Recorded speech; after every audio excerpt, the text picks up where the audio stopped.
Hello friends, जैसा कि हम सभी जानते हैं कि हमारा भारत देश ही नहीं बल्कि पूरा विश्व कोविड-19 जैसी महामारी से लड़ रहा है। आइए हम जानते हैं कि कोविड-19 एक्चुअल में है क्या। दोस्तों, जो कोविड-19 है, सबसे पहले हम इसके फुल फॉर्म के बारे में बात करते हैं। जो सी होता है कोविड का, उसका मतलब होता है कोरोना, वी का मतलब होता है वायरस और डी का मतलब होता है डिजीज़, यानी कोरोना वायरस डिजीज़। और जो लास्ट में 19 लिखा होता है वो 2019 सन को डिनोट करता है, क्योंकि ये जो बीमारी है 2019 के अंदर इंट्रोड्यूस हुई थी, इसलिए कोविड-19 इसे कहा जाता है। एक्चुअल में जो हर एक बीमारी होती है वो बीमारी पर्टिकुलर किसी न किसी एक वायरस के कारण फैलती है। जो कोविड-19 जो बीमारी है वो भी एक वायरस से फैली है, और उस वायरस का जो नाम है वो है सारस, SARS, और लास्ट में 2, सारस 2। क्योंकि ये बीमारी एक बार पहले आ चुकी है, इसलिए इसको 2 नाम दिया गया है, सारस 2। आइए हम जानते हैं कि ये जो वायरस होता है, विषाणु यानी कि जहर फैलाना, विष का मतलब होता है जहर, और जहर फैलाने वाले को हम कहते हैं विषाणु, ठीक है। और इंग्लिश में इसकी टर्म होती है वायरस। तो अब हम बात करते हैं कि इस वायरस की प्रकृति होती कैसे है। सबसे पहले मैं बात करूं वायरस की, तो ये अकोशिकीय होता है। अब अकोशिकीय होने के कारण जो ये वायरस है ये मृत अवस्था में पाया जाता है, यानी कि इसके अंदर किसी भी तरह का कोई जीवाश्म नहीं होता है, इसके अंदर जीव नहीं होता है, ये निर्जीव अवस्था में पाया जाता है। कारण क्या है? क्योंकि अकोशिकीय होता है। ल्यूवियन हॉक नामक वैज्ञानिक के बारे में आपने सुना होगा।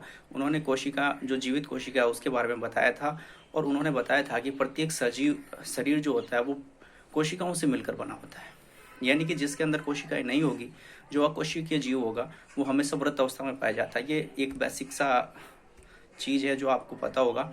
तो अकोशिकीय होने के कारण इसके अंदर कोई किसी भी प्रकार का जीव नहीं होता है। और अब ये निर्जीव होने के कारण इसके ऊपर किसी भी प्रकार के तापमान का फर्क पड़ेगा नहीं। कुछ लोग भ्रांतियां फैलाते हैं कि जो तापमान अगर अधिक होगा, राजस्थान जैसा, हम जैसे राजस्थान में रहते हैं, यहाँ पे तापमान टेम्परेचर अधिक है, तो कोरोना वायरस यहाँ पर ख़त्म हो जाएगा जब मई जून का सेशन होगा। तो ये सारी भ्रांतियां गलत हैं, क्योंकि जब उसके अंदर जीव ही नहीं है तो जो टेम्परेचर है उसका कोई किसी भी प्रकार का इफेक्ट पड़ने वाला नहीं है। एक्चुअल में मैं इस बात का समर्थन करता हूँ कि जो वायरस है वो जहाँ पे टेम्परेचर कहीं पे कम है, कहीं पे ज़्यादा है, तो उस हिसाब से उसकी एक्टिविटी में कुछ डिफरेंस हो सकता है। कहीं पे ज़्यादा एक्टिव हो, कहीं पे कम एक्टिव हो, इस प्रकार का परिवर्तन देखने को मिल सकता है। लेकिन जो जो वायरस जो होता है वो ख़त्म नहीं हो सकता टेम्परेचर से, ठीक है। इस प्रकार से इसके ऊपर जो होता है तापमान का प्रभाव पड़ता है, और लोगों के अंदर ये सबसे बड़ी भ्रांति है जिसको मैंने आपके सामने क्लियर कर दिया है। दूसरी बात ये है कि जो कोरोना वायरस होता है उसकी संरचना कैसी होती है।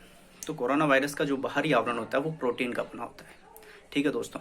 और उसका जो अंदर वाला भाग होता है वो न्यूक्लिक एसिड से मिलकर बना होता है। न्यूक्लिक एसिड जो होता है 2 प्रकार का होता है। जो पहला होता है वो DNA, दूसरा होता है RNA। इसके बारे में आप भली भांति जानते हैं। जो वायरस होता है उसके अंदर हमेशा एक ही प्रकार का न्यूक्लिक एसिड पाया जाता है, या तो DNA होगा या RNA होगा। इसके अलावा इसके साथ ऐसा कोई भी वायरस नहीं है जिसके अंदर DNA और RNA साथ में हो।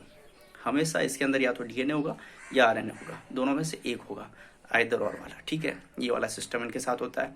अब हम बात करते हैं कि ये जो वायरस है ये हमारे शरीर के अंदर आता कैसे है, एक्टिव कैसे होता है, उसके बारे में हम चर्चा करते हैं। जो ये वायरस होता है इसको सजीव और निर्जीव की कड़ी कहा जाता है। लिविंग और नॉन लिविंग जो होता है बीच में जो ये होता है मिडवे का काम करता है, क्योंकि ये शरीर के आने के बाद एक्टिव होता है, उसके बाद ये जीवित होता है। और इसके लिए इसको सूटेबल इन्वायरमेंट चाहिए होता है। हमारे आसपास करोड़ों वायरस है, लेकिन वो वायरस एक्टिव नहीं हो पाते। कारण क्या होता है? क्योंकि उन्हें सूटेबल इन्वायरमेंट नहीं मिल पाता है। अब सूटेबल इन्वायरमेंट कुछ भी हो सकता है, पक्षियों में हो सकता है, मनुष्य में हो सकता है, जानवरों में हो सकता है। किसी किसी के अंदर जिनको इनको सूटेबल होता है वो उसके अंदर ये फैल जाता है, उसके अंदर ये लिविंग अपना रिलेशन स्टार्ट कर देते हैं। तो हम जानते हैं कि ये अपने बॉडी के अंदर प्रवेश कैसे करता है। जैसे इसको सूटेबल इन्वायरमेंट मिलता है, ये हमारे बॉडी के टच में आता है, और सबसे पहले टच में आने के शरीर के अंदर आता है, और शरीर में आने के बाद ये कोशिका में प्रवेश करता है। जैसे ही कोशिका के अंदर प्रवेश करता है, कोशिका के अंदर एक केंद्रक पाया जाता है। हमारे प्रत्येक कोशिका के अंदर एक केंद्रक होता है, ठीक है। अब इस केंद्रक के अंदर क्या होता है कि अपने न्यूक्लिक एसिड पाए जाते हैं, DNA और RNA दोनों। अब मैं आपको एक चीज़ बताता हूँ कि जो कोशिका विभाजन का सिद्धांत है, यानी कि एक कोशिका टूटती है, 2 कोशिकाओं में विभाजित होती है, फिर वो एक कोशिका 2 कोशिकाओं में विभाजित होती है। इस प्रकार के हमारे शरीर के सारे अंगों का निर्माण होता है, और ये बार बार होता रहता है। हजारों, करोड़ों, लाखों कोशिकाएं टूटती है एक दिन में, और नई कोशिकाएं बनती है, और इसी प्रकार से हमारे ऊतक और अंगों का निर्माण होता है, ठीक है।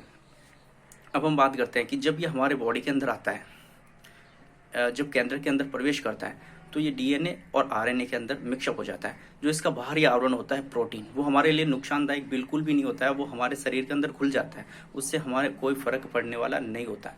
लेकिन जब ये डीएनए और आरएनए हमारे बॉडी के अंदर आ जाता है वायरस का, तो ये हमारे डीएनए और आरएनए के साथ मिक्सअप हो जाता है और कोशिका विभाजन होता है।